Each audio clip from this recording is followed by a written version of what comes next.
The past of humanitarian intervention, the history is not very glorious. The future, that actually depends on us. The concept itself is that the phrase has become fashionable quite recently, but the concept is very old. In fact, just about every act of violence and aggression in history falls under the category of humanitarian intervention, at least if we believe the voices of the perpetrators. And that shows up. There is scholarship, academic scholarship on the topic, and it shows up very clearly there.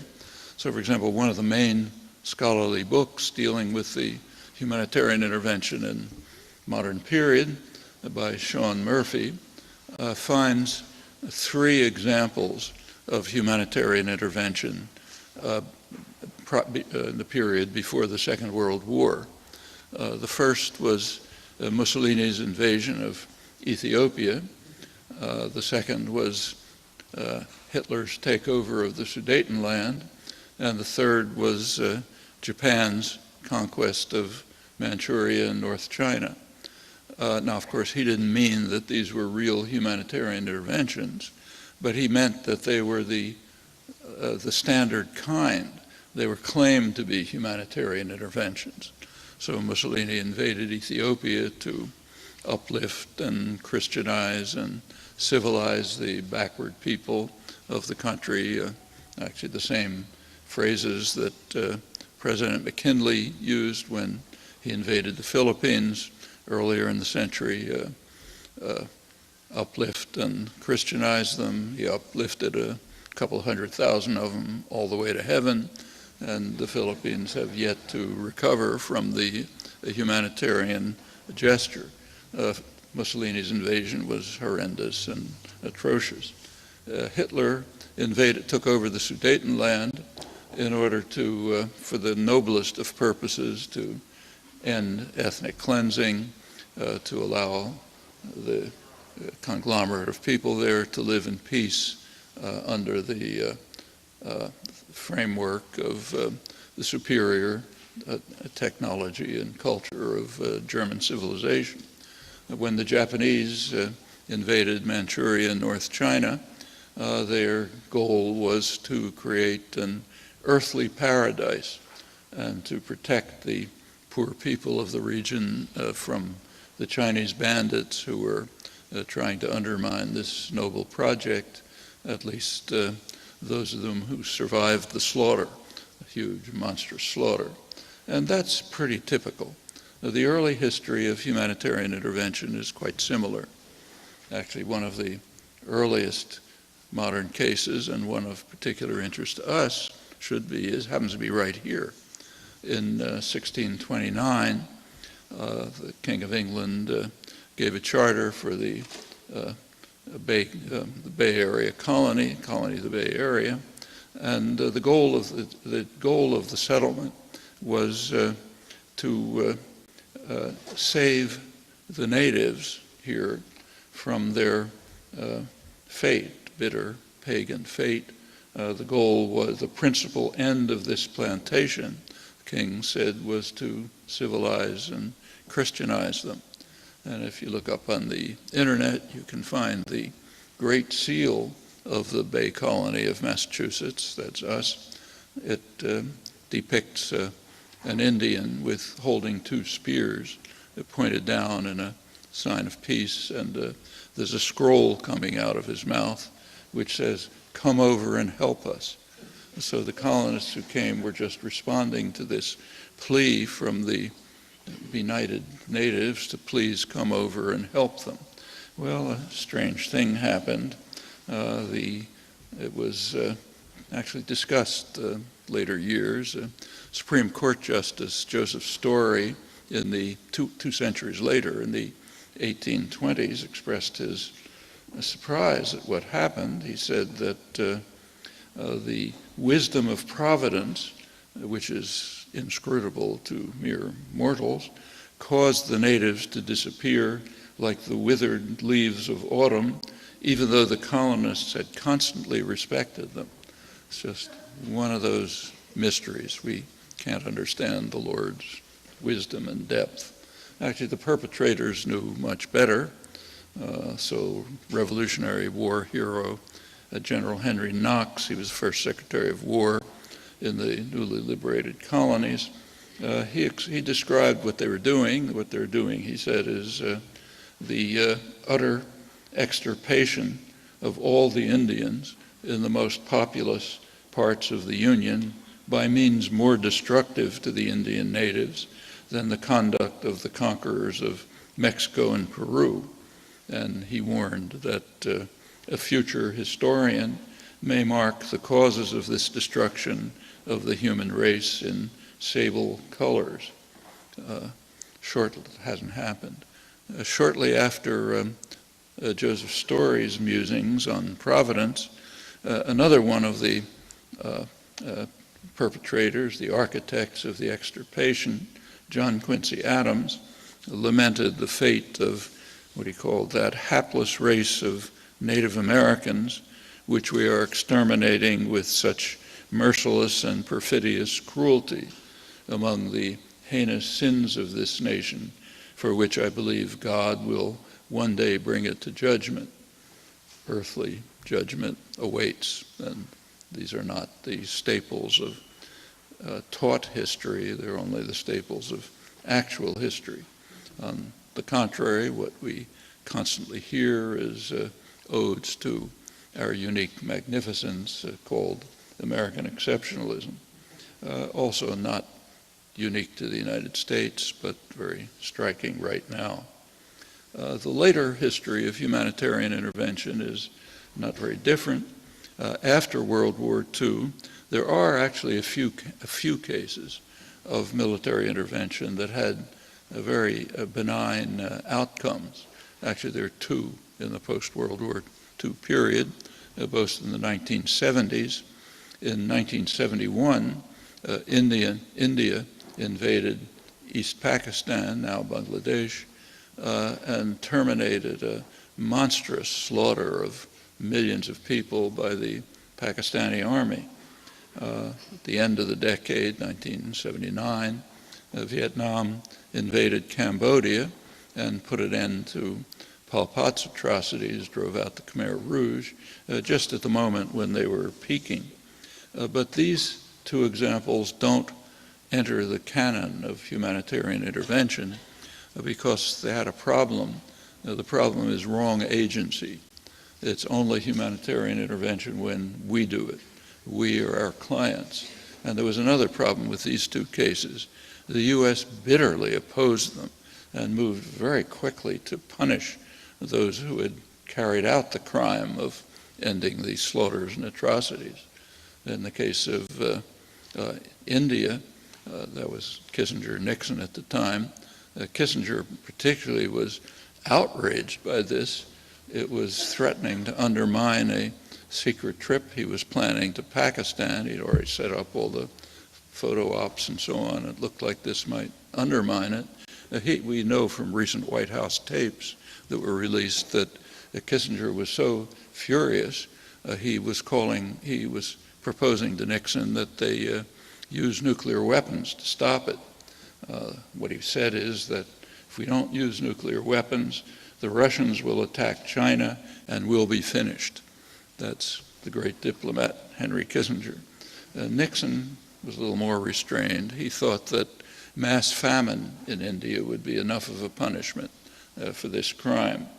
And Kissinger went on to mock those who, as he put it, who bleed for the slaughtered Bengalis, the millions of them. Who cares about them?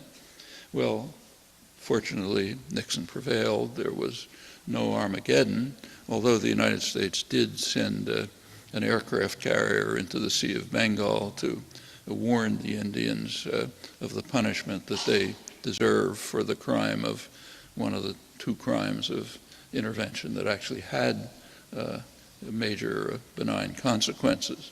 The other was 1979. Vietnam was bitterly condemned for the crime of ending Pol Pot's atrocities. The New York Times denounced them as the Prussians of Asia. The United States imposed harsh sanctions.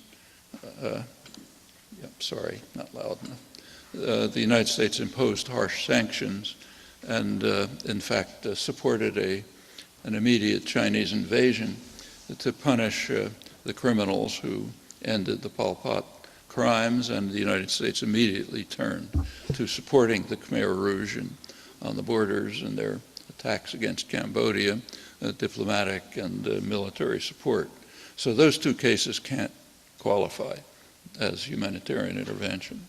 If you look on, after the collapse of the Soviet Union, the concept of humanitarian intervention became very popular, and there was a good reason for it. Prior to the collapse of the Soviet Union, every U.S. intervention could be justified as defense against the Russians. Didn't matter how ludicrous the pretense was, you could always claim defense against the Russians. So you didn't need any other pretexts. But with the Russians gone, some new pretext was needed to carry out the same policies, which of course was done. So humanitarian intervention was called upon. The 1990s were a very interesting period of American history and, in fact, general intellectual history. There has never been a period, to my knowledge, of such effusive praise for the magnificence of any state on the part of the most respected intellectuals, respected figures. So to give you a couple of examples, from the highest, most respected people, the United States was an idealistic new world bent on ending inhumanity everywhere. Its foreign policy entered a noble phase with a saintly glow. That's Clinton.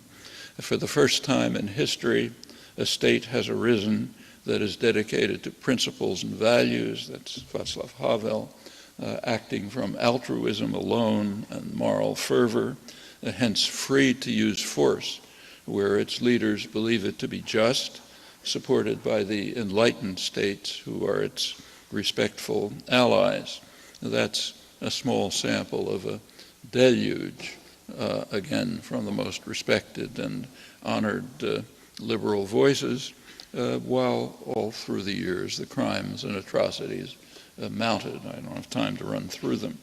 Well, there was a jewel in the crown, which the final triumph of this noble phase and saintly glow, that was the bombing of Serbia in 1999, the Kosovo intervention. There was an enormous chorus of self-congratulation. There was an international commission led by Judge Goldstone, Goldstone Commission of South Africa, which of distinguished lawyers, concluded that the bombing was illegal, but it was legitimate. And that phrase, illegal but legitimate, has haunted us since. And why was it legitimate? Because it was undertaken to stop an ongoing atrocities. There are a couple of problems with that story, which is uniform. It's repeated today constantly. One problem is the chronology. It happens to be the other way around. The bombing was the cause of the atrocities.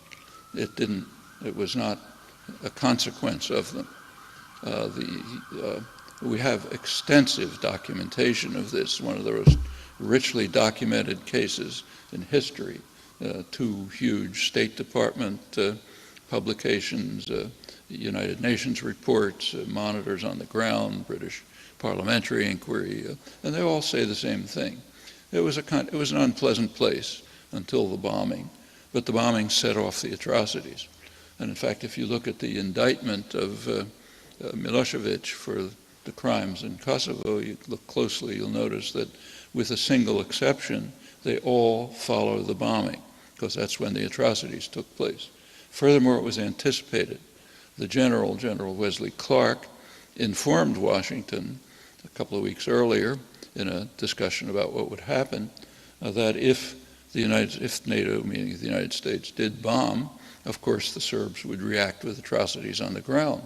He also informed the press as the bombing began that it was predictable that there would be a sharp increase in atrocities. So these horror stories you've seen are real. but they're the consequence of the intervention. So that's one problem. That one is easily handled just by suppressing the historical record. Almost totally suppressed, richly documented, almost nothing about it. There was another problem, that the traditional victims of intervention vigorously objected. There was a major meeting shortly after of the South Summit, that's basically the non-aligned countries, about 80% of the world's population, and they bitterly condemned what they called the so-called right of humanitarian intervention, referring to Kosovo, which they described as simply old-fashioned imperialism in a new guise. Well, that one could also be handled. It wasn't reported. A few mentions of it were derided, but it did cause a slight problem. One problem was that the notion humanitarian intervention was somewhat tainted in insignificant parts of the world, namely 80% of the world, but it was a little hard to maintain. So the intellectual classes had to ride to the rescue with some new notion. And the new notion is what's called responsibility to protect, R2P. That was concocted right after Serbia to try to deal with this problem. Well, that's, I should say that Kosovo is also regarded as a precedent. The recent debate over bombing, not much of a debate over bombing Syria, did point out that it would be illegal but legitimate because international law has changed. And many commentators, even the President of France, pointed out that international law is a flexible notion. It changes as a result of actions that are taken, actions of state that set precedents. And the United States set a precedent by bombing Kosovo. Actually, this is not quite accurate. So, for example, when Saddam Hussein invaded Kuwait, that didn't set a precedent. When the Russians invaded Afghanistan, of course, not a precedent. What is really meant in this discussion is when the most powerful and violent states carry out an action, those who are in a position to control and shape the way history is presented, that sets a precedent. That's the reality of it. Nevertheless, there was a problem. You needed something new. R2P, responsibility to protect, came along, constantly invoked. It's claimed to be legitimate because it was supported by the United Nations, which is about half true. There was a recent article you may have seen in the New York Times by Michael Ignatieff lauding humanitarian R2P and saying we have to invoke it. There's a book about him by Derek, which you should look at, recent book on this great humanitarian. Ignatieff, like others, had to ignore a slight problem here too. There are two versions of R2P. One of them, in fact, was adopted by the United Nations, 2005. UN General Assembly adopted a responsibility to protect doctrine. But that one has a condition. It says it has to be within the framework of the United Nations Charter. So you can have intervention to protect people, but only on the condition that it is either authorized by the Security Council or that it's an immediate response to an ongoing armed attack. Otherwise, as illegitimate as before. Fortunately, there's another version of R2P. That's the one that the West appeals to while appealing to the UN for legitimacy. The second one is the concept developed by a commission led by Gareth Evans, Prime Minister of Australia, who's a noted violent interventionist himself. But this one is the operative version of R2P. It's the same as the UN version with one exception. It has a paragraph stating that in the event that the Security Council does not agree on the use of force, regional organizations can carry out military intervention within the area of their jurisdiction subject to subsequent authorization by the General Assembly, by the United Nations. Well, there's only one regional organization that can do this, namely NATO, and its area of jurisdiction is the world. So what the Western version, the operative version, the Ignatieff version and others, what that says is that NATO can do whatever it likes, independent of international law. Take, say, Libya. Libya is an African state. It's within the African Union. That's the regional organization. They were not silent about the bombing of Libya. They were strongly opposed to it.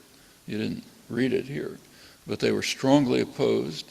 The African Union gave a series of proposals, sensible proposals, for diplomacy and negotiations to try to achieve the end of the civil strife without leading to a humanitarian crisis, as the bombing in fact did. Well, they were disregarded. They are not the kind of regional organization that is authorized to take a position in the case, under the responsibility to protect doctrine. Libya, as you know, is now a total ruin. You can read about it in the paper this morning. It's such a disaster that they've even had to stop exporting oil almost entirely. Well, the fact is that whatever term is used, the accepted canon of humanitarian intervention, the one accepted here, at Harvard by distinguished intellectuals, by Western powers, that's the one that authorizes aggression and violence by the powerful, whatever name is given to it. That's official history. The real history is an annoyance which is easily ignored if we, of course, allow it to be ignored.